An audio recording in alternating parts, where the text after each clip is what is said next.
What's up, all my beautiful, sexy people? We're going to be talking about going from freelancer to agency owner. And I mean anything from just like a little 10, 20,000 a month agency where you get to hang out on the beach and do cool stuff, all the way up to like 100 grand a month, 200 grand a month, 300 grand a month, the seven-figure, the multi-seven-figure agency where you're managing 50, 100 clients.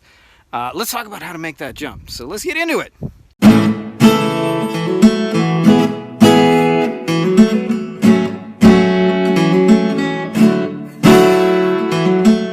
By the way, the little intro on the guitar that you hear is me. So if you don't like it, it just means you're a terrible person.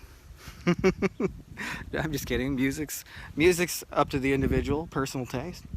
So I know a lot of you guys are freelancers, meaning some of you guys go in person and hustle for jobs. You go to the Chamber of Commerce meetings, into the BNI, and all that kind of stuff. We're going to pace for a minute. By the way, we're in Baja, California, overlooking the ocean. I don't know if you guys can see the mountains in the distance, but that's part of my favoriteness over there. That's La Paz, Mexico. Just a little suburb outside.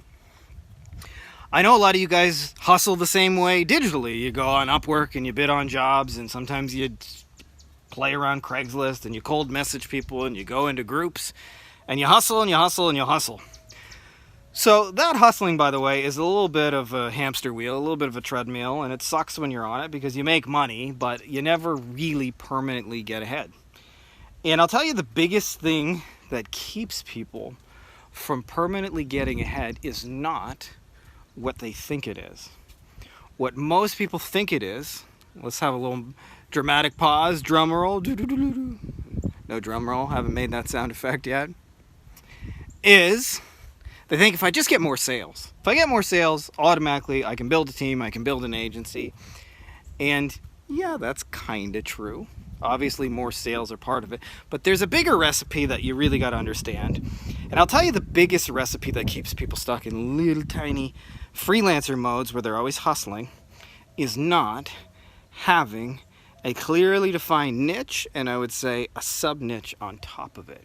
That in these days, I don't think a niche is enough, that you have to have a very specialty sub niche where you can create what I call a mini monopoly, which means you are the only one who's got what you got, and they cannot get it elsewhere, and so puts you in a very strong advantage. Now that makes your selling life easier, by the way, because now you don't have to go after 800 kinds of client. You don't have to be a web designer and a blogger and an e-commerce Facebook ads person and the email copywriter and the tech person who fixes all the pixels and on, right? Like, you just have to focus on one very narrowly defined niche. Now I'll tell you the second reason, and this is what people don't think about, is as you begin to scale and you actually sign clients, if you're doing custom work, when you get to about 5 to 10 clients, depending on the size and scale and scope of your custom clients, you're going to be working anywhere from 40 to 80 hours a week. And so you will literally just run out of time, and you'll have a really hard time bringing in people. You know why?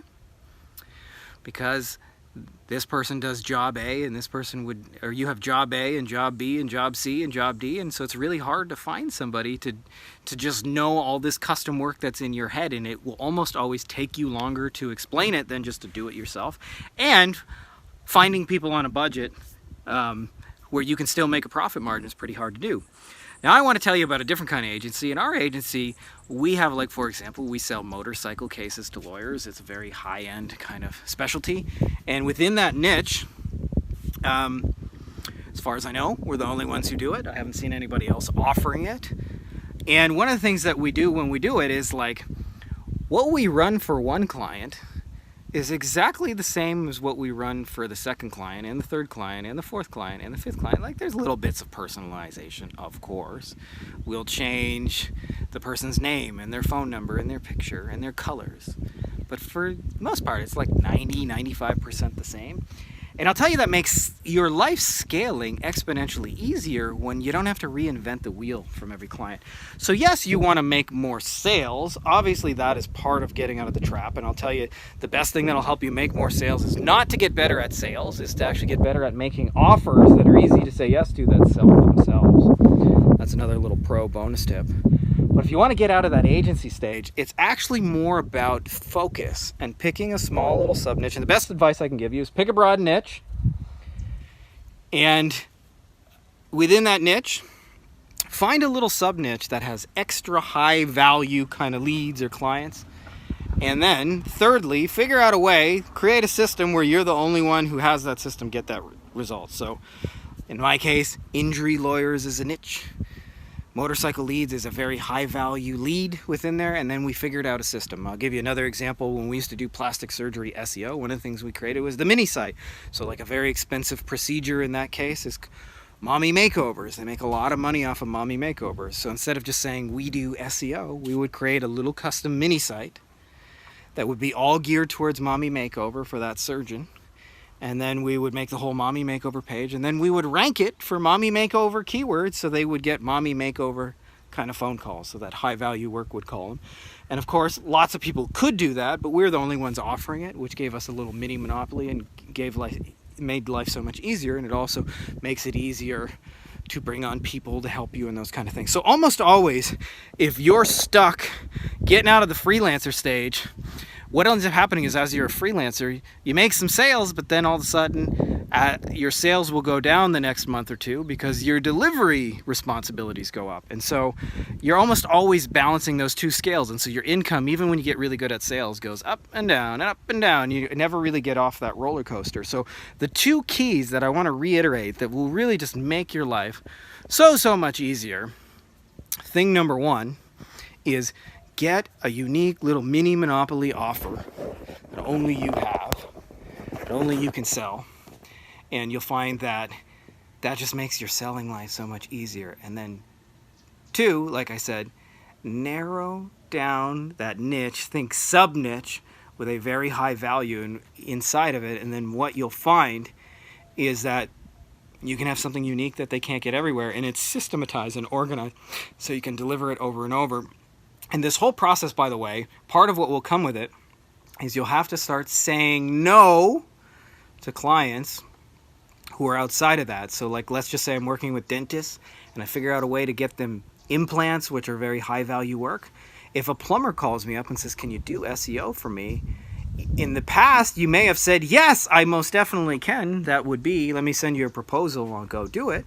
But now, if you actually want to get into the self-sustaining agency mode, you got to say, no, I have somebody I would like to refer you to who does great work in that area, but we mostly just focus on dental implants and generating those leads. And what you'll find is when you have a very narrow scope, scale is fuck tons easier. In fact, you'll find that you can actually manage 50 clients with a very narrow niche and systems and processes.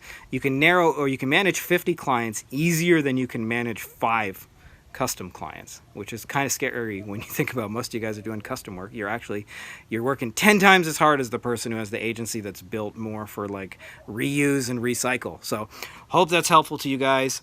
I'd love to hear your actual journey, either if you're already out of the freelancer stage, like inspire some people in the comments, and if you're looking to get out of it, post below a little bit about your experience. And that's all I got for you guys. May the force be with you. If you're not already subscribed, make sure to hit subscribe. All right. May the force be with you.